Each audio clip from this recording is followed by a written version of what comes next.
You're listening to an Airwave Media Podcast. I'm Allie Roper, a former world history teacher and lover of all things world. When I taught in the classroom, I often had parents say they wish they could sit in on my class and relearn the world history they'd forgotten or had never learned in the first place. Now they could see how important it is. So I created the Wiser World podcast to provide a foundational world education for busy people who need a refresh. Come learn about history, culture, religion, and more by listening to Wiser World wherever you get your podcasts. If you're a nurse or future nurse, you know how challenging and rewarding this career can be. Hi there, I'm Nurse Mo, creator of the Straight A Nursing Podcast. I'd love for you to join me every Thursday as I teach nursing concepts and share tips to help you succeed in school and at the bedside. Each episode breaks down often complex information so it's easy to understand, so you can feel more confident whether you're taking an exam or taking care of patients.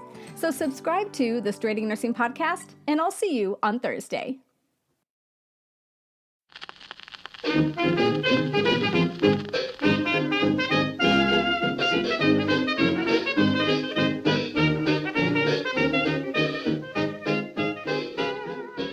Hello, delicious friends, and welcome to Who Did What Now, the history podcast that's not your history class, with me, your host, Katie Charlwood, history harlot and reader of books.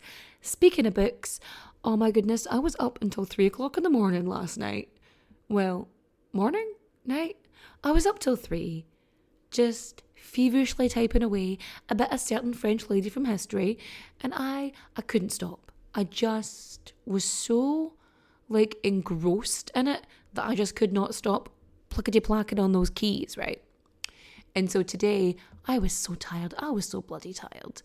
And it's also the reason that I didn't have an episode last week. I was just exhausted from everything, from research and deadlines. And I'm trying to do my best to get everything. But it's also the reason why I've sort of stayed sort of close to home this summer, why I'm not really doing too many gigs out and about. But I am, just so you know, doing a local gig. I know, because I've had people asking, when are you going to come down home and do a show? When are you going to do something in Donegal? And well, delicious friends, I'm coming to Letterkenny, which is the biggest town in the county. So yeah, in Letterkenny, in Burrito Local, we're doing it after hours. Ooh, it's cool now. Not that Burrito Local isn't cool. They do the best, spicy chicken. They do this chicken. It is so good, and they do this little seasoning on the fries. I swear, it's so... I have to go get more, actually. I'm going to go have more soon, because it's so nice. But yeah, I'm doing a show there on August 16th. It's a Friday, and the doors open at 9:30, and then the show will probably start 15-20 minutes after that. You know, nothing too bad. And I have a special guest host, the creator of Manny Man and Manny Man's History of Ireland, Mr. John D. Ruddy. And oh my God, I was looking at the poster that I made because I was like, send me a promo shot. And so he does. And I'm thinking, I've got this picture that's going to work really well with it. And I put it together and I put it up. And as I look at it, I'm like, something's weird about this. What is it? What is it that's caught my attention, right? And I look at it. And the more I look at it, I'm like, oh no. We look like a magician and his assistant. What are you going to do now? I'm going to pull a hat out of this rabbit. Wait, no. So if you are near Donegal, if you're in Derry or Sligo or Leitrim or I don't know, any of the other places that are nearby, come and see me perform. It's going to be fun. There's going to be some giveaways at it. Because I always like to do wee freebies. You may be quizzed. You may be quizzed, and the people who give me the best answers will win. Either that or we'll play bingo. It'll be fun. We'll figure it out. And I like to just have a bit of fun and give some stuff away. And that's just who I am as a person. But it's going to be a good time, full of history. And I'll try not to make you cry, which is a really good selling point. I should put that on the poster.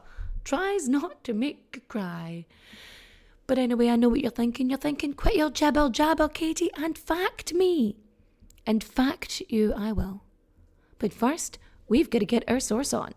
Our sources are Flora MacDonald, The Jacobite Heroine in Scotland and North America by Rory MacLeod. The Highland Scots of North Carolina by Dwayne Maya. Flora MacDonald in History by Dorothy Mackay Quinn. Flora MacDonald, The Most Loyal Rebel by Hugh Douglas. The Brave Sons of Skye by John McKines. And Pretty Young Rebel, The Life of Flora MacDonald by Flora Fraser. And of course, we have our old friends biography.com and history.com. Are you sitting comfortably? Good. Then let's begin. Flora MacDonald was born in 1722 in Milton on the island of South Uist in the Outer Hebrides, Scotland. See, I really want to say Uist.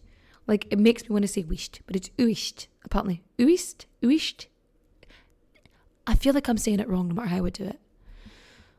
It's Gaelic. It's Scots Gaelic, and the pronunciation would be different from me anyway because I would know more sort of like Gaelega, which is Irish. So the language is a wee bit different for me, but I'm sure I won't completely screw it up too much. So Flora is the only daughter and last child of, and I shit you not, Ranald MacDonald.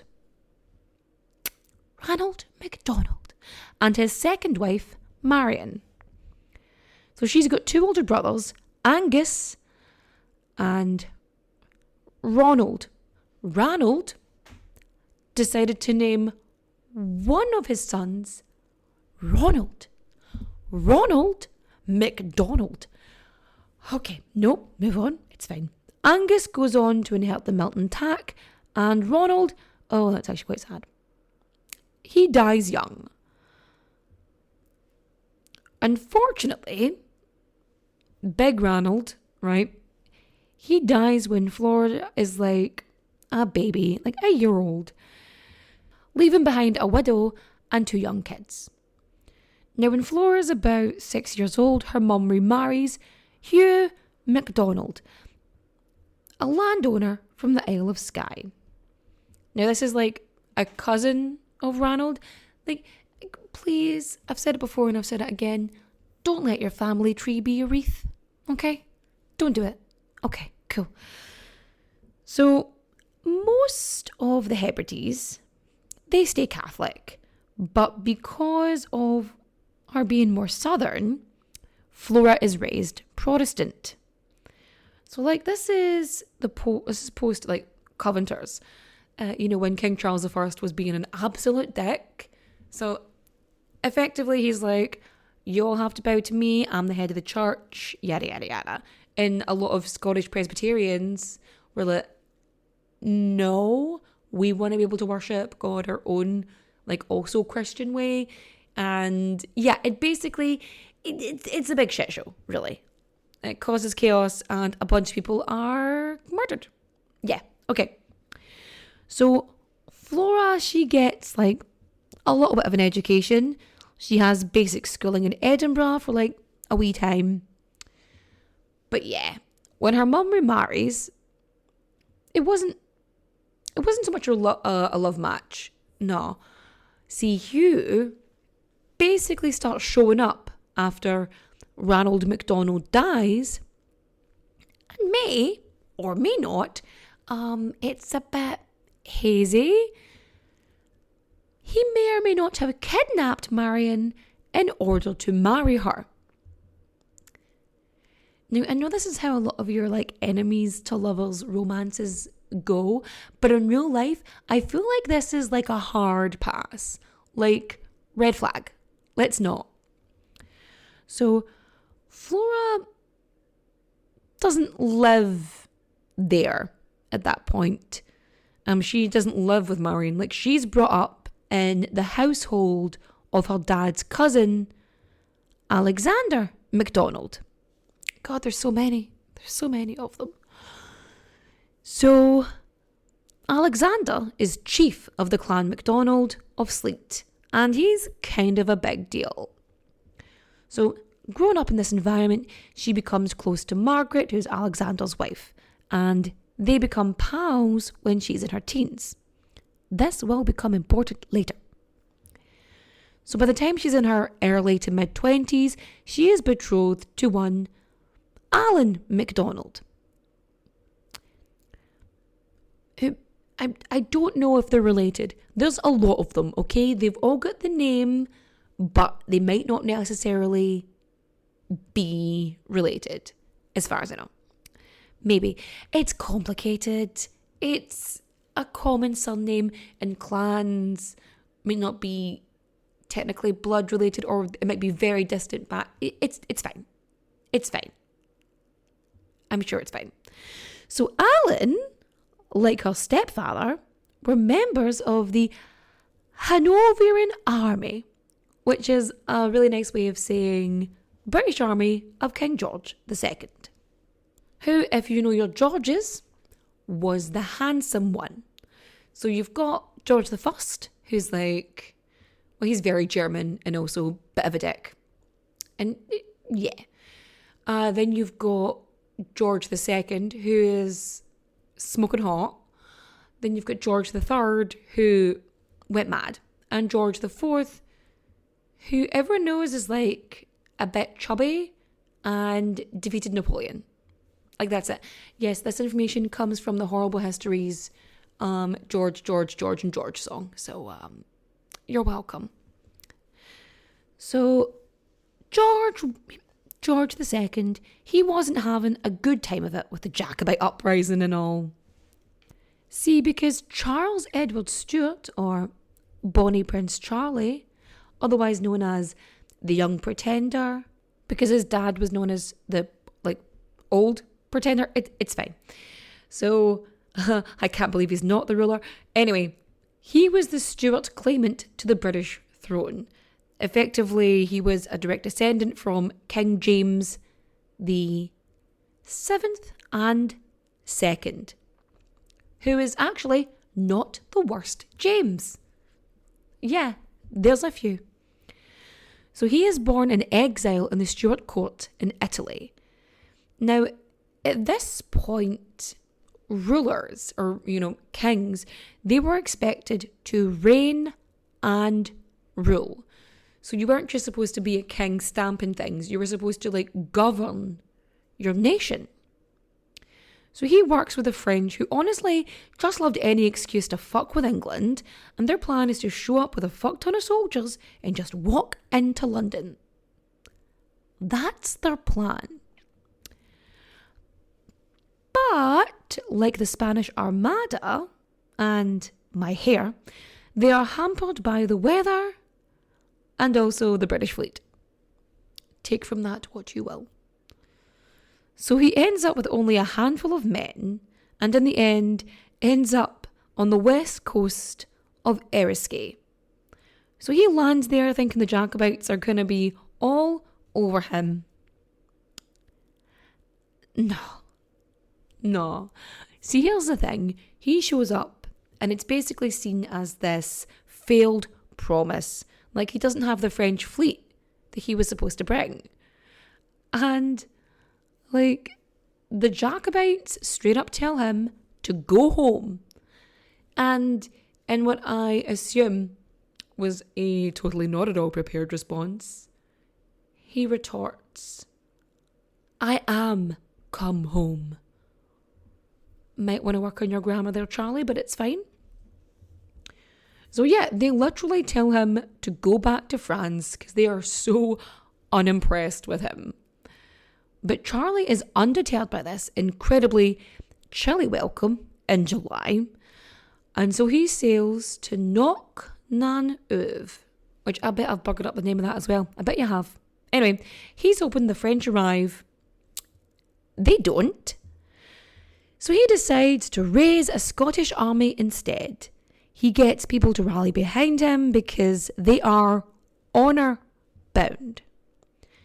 Now, this is something a lot of people struggle with nowadays when they think to this time in history, and for a lot of history actually, is the concept of honour. So I'm going to have to talk about Outlander, aren't I? So in Outlander, if you've seen it, if you haven't, spoilers, the main guy, who I think was handsome at one point, I don't know, he cut his hair and he had a little ponytail and is now less handsome. Anywho, Jamie, that's it. Jamie. That's my clear impression. You're welcome. Jamie has to go fight in the Battle of Culloden. Spoiler alert, it doesn't go well. So he is honour bound to fight in this, even though he knows he is going to personally lose and that he's probably going to die. And Claire is like, why are you going to do this? And he's like, because of honour, because I said I would. So your honour, your word is your bond, you know?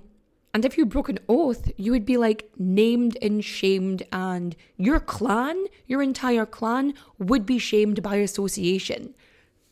You would be sleekit and untrustworthy, and your entire reputation, your standing would be gone. You would be a worthless dirt human, effectively. You would not be anything if you violated sort of honour. So yeah, because people had said that we were going to support you, he's like, you did promise though. And they're like, ah shit, yeah, guess I'm going to have to do it now. So in the Jacobite Rising of 1745, there was a good chunk of victories. You had Edinburgh and Falkirk. So you had the East Coast and the West Coast. A little bit of geography for people who don't know Scotland. So Bonnie Prince Charlie, he could have been solid there. Just solid if he just chosen to hold Scotland. But he is an idiot. I say an idiot. He's just full of vigour. You know, he's just hungry for it. And he is vying for both crowns because he's not content with just having the Scottish one, even though that's the only one he's supposed to have.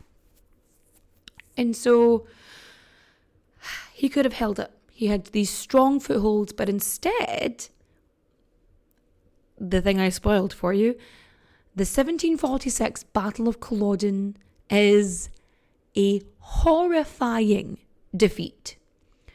Charles has to be dragged from the battle and get the heck out of Dodge.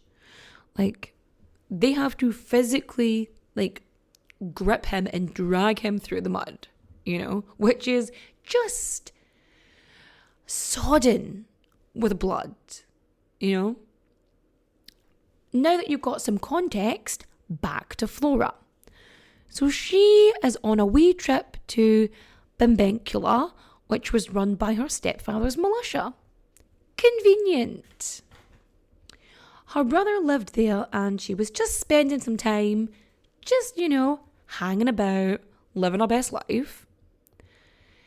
And when she's there, a cousin from County Antrim in Ireland, Con O'Neill, shows up at Angus's house and asks for help. After which, a bunch of dudes show up at the house after midnight and they ask her, have you had the pleasure of meeting the prince? And Flora responds, I have not had the pleasure of meeting the prince, nor do I desire that pleasure now. Completely undeterred by her absolutely stating no, they tell her of the plan and they ask her for help. And they ask her again. And then they ask her again. And she's like, fuck this for a game of soldiers. Absolutely fucking not. Nope. But they keep badgering her and asking her. And then one person asks and then another person asks. Until eventually the prince actually asks himself. He's like, go on. And she's like, fine. So Flora uses her connections, effectively her stepfather, to acquire papers. So she gets the permits and passes to the mainland for herself and a group of 8 people, including her Irish spinning maid, Betty Burke, who sounds like she was invented by Stan Lee, Oh, who's this? Peter Parker, Sue Storm, Betty Burke, the Irish maid. I'm assuming that is the voice of Betty Burke because Betty Burke is none other than Charles Edward Stuart. He is all bundled up in these shawls and his wee guna, and he just liked to dress up. I feel like any excuse. So actually, when he arrives in Scotland, he's originally in disguise as a student clerk. He's got this beard and everything, and yeah. So he's 5'11". He's relatively sturdy. He has fought in battles. He is trained for this, and he is walking about with all of his wee shawls on him, hunched over, diddly-dee, I'm Irish. I am a spinning maid named Betty Burke. That's a deliberately bad Irish accent. I don't actually do Irish accents because you'd think living in this country long enough I could do them. I can only do a Donegal accent, and I'd get in trouble for that one. But yeah, when they land in Kilmuir, near Sir Alexander MacDonald's house, Lady Margaret takes one look at Charles in his wee outfit, and she's just like, what is this? Also, sidebar, if I had a nickel for every time a Scottish woman dressed a man up in drag to escape the English, I'd have 2 nickels, which isn't a lot, but it is weird that it happened twice. Anywho, Lady Margaret, she takes one look at him and she's like, you need to get rid of this. This is so, conspicuous. You would have been better walking around in a crown. This is dodgy. People are going to know that you're not a wee old lady called Betty Burke. Put on some regular clothes and don't put on the wig. The wig is too much. I understand you're committed to the bit, Charles, but can you not? So Lady Margaret then arranges lodgings with her steward for the night. She's like, go stay with him. And the next day, the prince left for Marseille while Flora stayed in Skye. And this is the last time they ever meet. Now, this is also where that song in the beginning of Outlander comes from. Da, da, da, da, da, da, the eyes of Skye. It's all based on this one interaction where she basically saves him. Anyway, news breaks that Bonnie Prince Charlie has fled, and the boatsmen involved are detained, and they confess under duress. So yeah, they're tortured. They're tortured and they confess of all the stuff they did, and they start pointing fingers and naming names. And so Flora is arrested and taken to the Tower of London. And she is being charged with treason. Now, I don't know if you know what the punishment for treason is. Death. It's death. But Lady Margaret steps in on Flora's behalf and basically saves her ass. So she goes in and she's like, she's just a silly little girl. How would she know what to do? You think this weak, fragile lady was able to be involved in this? Anyway, Flora is allowed to live outside the tower for a bit of a time. So she's in the tower for a bit, as one is. And then she gets to live outside the tower under supervision of the king's messenger. Which is she's kind of arrested. So it's house arrest, except she gets to walk around the gardens like a dog who needs to pee outside.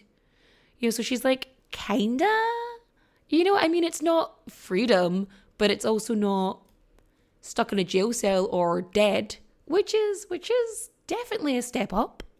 And she's there until 1747, when she is released from prison, quote unquote, after the Act of Indemnity. So after Culloden and the uprising and everything else, a bunch of people were executed, which should surprise absolutely no one. And Parliament passes the Indemnity Act of 1747, which protects soldiers from, stuff they did during war. So Flora, because she is a person or a rebel or whatever, because she did stuff, she's basically given a wee slap on the wrist and sent free. Now, a bunch of aristocrats, they collect money for her because they're like, you've been in jail, you need to be able to treat yourself, you need some money. And they collect over £1,500 for her, which in today's money is over 300 grand. And of all of the people that started putting money in the pot, one of them was Frederick, the Prince of Wales. So yeah, George's son. So the reason he does it, right, is because when he's chatting to her, because she's around, and he's like, why did you do it? And she goes, I did it out of charity. And that she would have done the very same thing for him if he had needed it. And so he's like, wow, she's so lovely, let's give her some money. Which, when you've got the Prince of Wales on your side, you're doing all right. That being said, I think it's about time for a word from our sponsors. I'm Allie Roper, a former world history teacher and lover of all things world. When I taught in the classroom, I often had parents say that they wished they could sit in on my class and relearn the world history they'd forgotten or had never learned in the first place. Now that they'd grown up, they realized just how important world history is for giving context to current events around the globe. So I created the Wiser World podcast to provide a foundational world education for curious, busy people who need a refresh. My style of teaching is approachable and easy to digest, designed for people who know little to nothing about the topic. Bonus points, the episodes are usually under 45 minutes. The 101 episodes dive into modern history of various countries such as Iran, Israel, or North Korea. We also learn about various holidays, cultural practices, religions, and other global topics to remind us of our shared humanity. Come learn with us. Wiser World is available wherever you get your podcasts. Are you dreaming about becoming a nurse, or maybe you're already in nursing school? I'm Nurse Mo, creator of the Straight A Nursing Podcast, and I want you to know that I'm here for you. I know nursing school can be challenging. I've been there, but it doesn't have to be impossible. Sometimes the key to succeeding in nursing school is to hear the concepts explained clearly and simply, which is exactly what you get with weekly episodes of the Straight A Nursing Podcast. Each Thursday, I teach a nursing concept or share tips and advice to help you succeed in school and at the bedside. My goal is to help you improve how you study, get more done in less time, pass your exams, and feel more confident in clinical. And if you're already a practicing nurse, these episodes are for you too, because as nurses, there's always something for us to learn. So subscribe to the Straight A Nursing Podcast, and I'll see you on Thursday.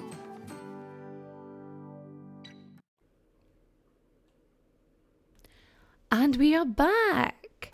So Post-Culloden, shit is bad. Tartan is banned. They are hunting people down. It is a rampage. You have the British Army, going through Scotland, just hunting Highlanders. They are looking for rebels. They're sort of killing indiscriminately because they can, because their whole thing is oh, well, we thought they were a rebel. Oh, we're going to do this. And it's bad, lads. It is bad. And it's really, it's not a good time to be a Highlander in the Highlands. That being said, Flora, who is now a free woman, she gets married at the age of 28. So, she's pushing on a bit. To Alan MacDonald, her betrothed. Do you remember him? Yeah, way back. Yeah. So they get married in 1750. and they live in Flodagary in Skye. And they have a couple of kids, like a good chunk of them, as one does in the past. You just keep popping them out like puppies, and they got a good few. And shit is going down around them, but luckily for them, the 7 Years' War is happening, and Alan is serving in the 114th and 62nd Regiment on foot. So, and he has, fairly steady work because, war, pretty good for being a soldier. And so from 1756 and 1763, he's got a steady income. Don't know if he's got, a conscience or some honour, but he's definitely got an income. Anyway, they end up having 7 kids altogether actually. I think it's 7. And 2 of her kids married her half-sister's kids. So do you remember when Marion married the other MacDonald? Yeah, Hugh. And they had kids. Well, they married their half-cousins. What have I said about your family tree not being a wreath? What do we say? No. I'm looking back at you, back in time, and I am shaking my finger at you. In a disappointed fashion. So Flora and Alan, they have a decent marriage. They live, they have kids, they farm for like 15 years, which is fair. It's kind of uneventful considering, how their relationship started. Because like in the middle of it, she ends up in prison in the Tower of London. Which is something, treason against the very king that you serve could cause a bit of a rift in a relationship. Perhaps, one could argue, like sometimes you have different beliefs and you'd think that would separate you, but apparently these two are fine. Good for them, I guess. And I still can't get somebody to send me a good morning text. I'm just saying, like, the bar. Where is the bar? Anyway, we're tripping up in it. So anyway, they've got a fair enough life, and in 1772, they inherit Kingsborough. And it doesn't go well. It doesn't go well for them. So they have shitty harvests, one after the other, and then the taxes get higher and higher. So here's the thing, when there's less people, when you kill a bunch of, citizens of your nation, and you get rid of a chunk of the workforce and people who can, pay money towards governments and rulings and whatnot, yeah, when you get rid of all those, you fail to have considered that dead people are notoriously difficult to tax. Meaning that the people that are left will have to pay more tax and they are not going to be happy about it. So they are just not happy where they are, as one can imagine, and they decide to move to North Carolina. Because see, over the years, Highlanders emigrated, some because they were being murdered, and others because, money and food does seem like a good option. And by 1773, between 800 to 900 people were getting ready to emigrate en masse from Sleat Island alone to the new-ish world, the Americas. North America, to be exact. A lot of them going to North Carolina, specifically. And in 1774, Flora and Alan MacDonald joined them in Anson County. And they settle in the Killigrew plantation. Sound familiar to anybody? Historical fiction. Sometimes you'll learn historical fact. Sometimes you won't, though. Sometimes it's all just heaving bosoms and fetid brows. So, they were not the first to go to North Carolina. Obviously, because there's a bunch of them there. And in 1739, the royal governor of North Carolina, he was Scottish. And when he goes there, he offered a 10-year tax exemption for any Highlanders that colonised.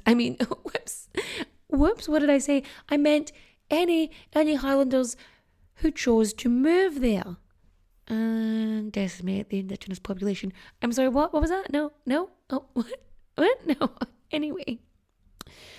So at that point, 360 Scots settled there. And post-Culloden, well, more moved. Yeah. Because here's the thing.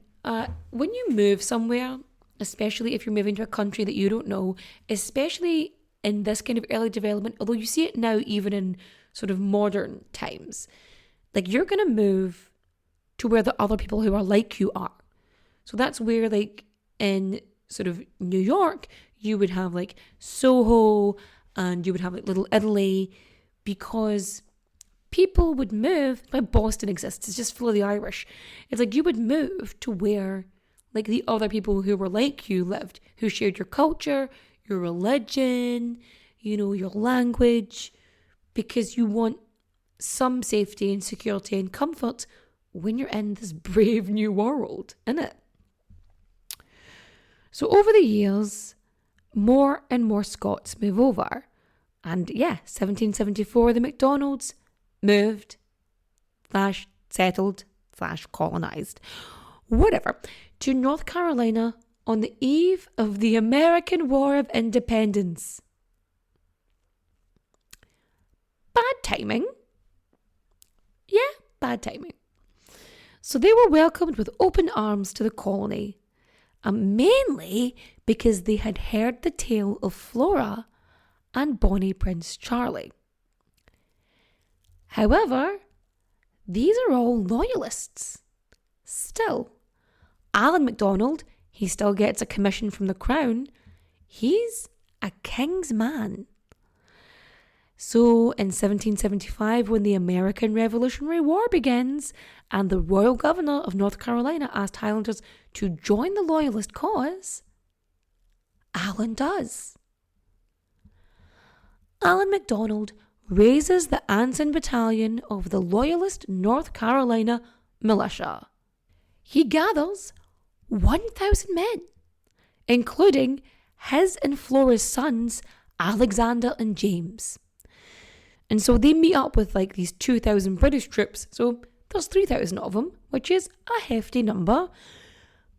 But they still lose the Battle of Moores Creek Bridge, and Alan is taken prisoner. Which is weird, because he kind of had to, but like, not. Like he didn't, it's a whole thing, right? It's just a whole thing. So, like, he could have just chosen not to set up an army. Like, he could have just chosen not to create a militia. He could have just not done that. He could have just farmed or some shit.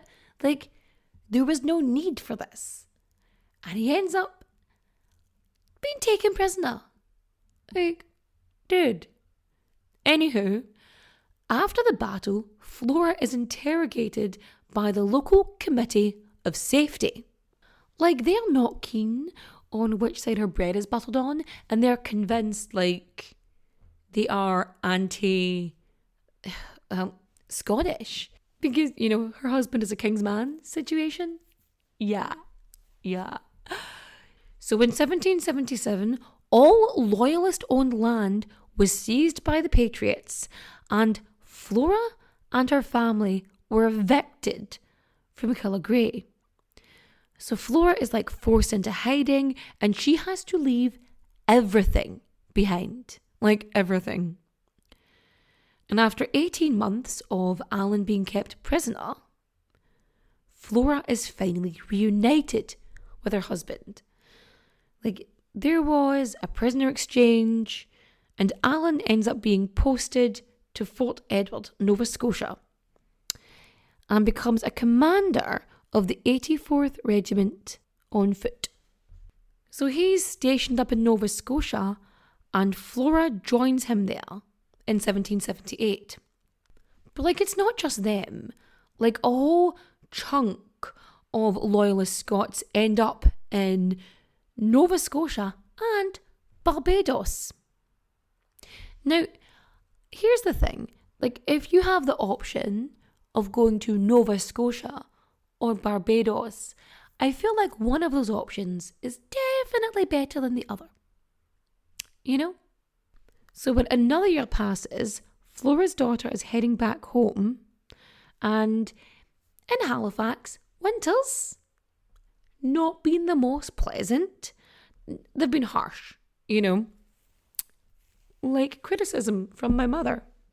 I'm just kidding. It's also cutting. I'm sorry. She's going to kill me when she listens to this. So her daughter is heading back, and Flora decides to join her. And Alan stays behind because he's finishing his commission with plans to join them in a few years, because he's going to earn his keep, earn his money, and then return home. That's the plan. So Flora and her daughter, they're on this transatlantic sailing.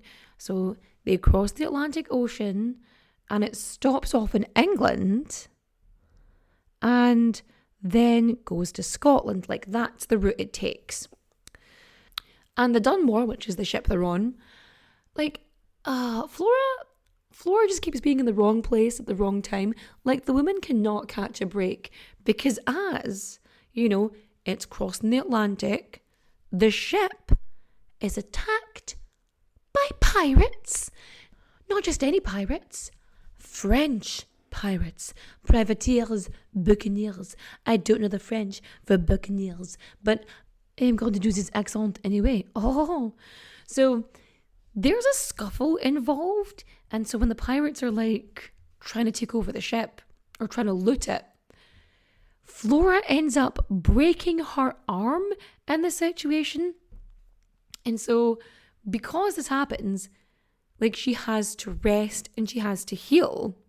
So she ends up stopping off in England, staying there for a bit to rest before finally getting back to Scotland in 1780. And when she gets there, she has to rely on relations to stay with. Because she's got no income of her own, her husband's away, and she's basically, hopping around, staying with family.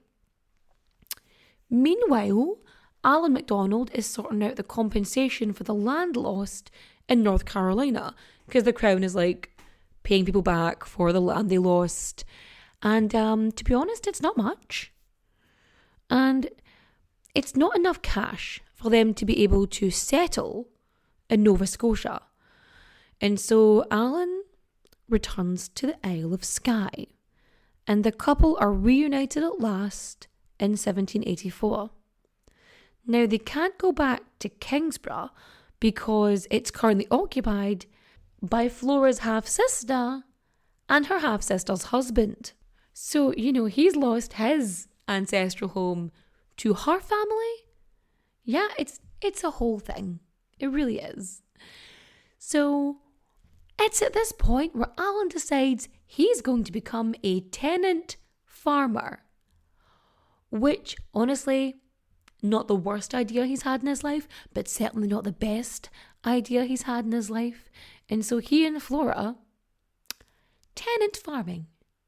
That's what they're at in their later years. But they do live together for the rest of their lives on the Isle of Skye. Eventually, though, she does move back into Kingsborough House, with her family, because she's getting on a bit. And it's there, on the 5th of March, 1790, that Flora MacDonald passes away at the age of 68. From natural causes, at least, Flora is then buried in Kilmuir on Skye.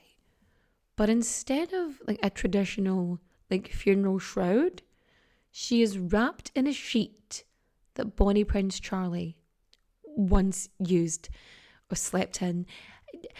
I feel like it's meant to be more poetic, but yeah, it is a thing.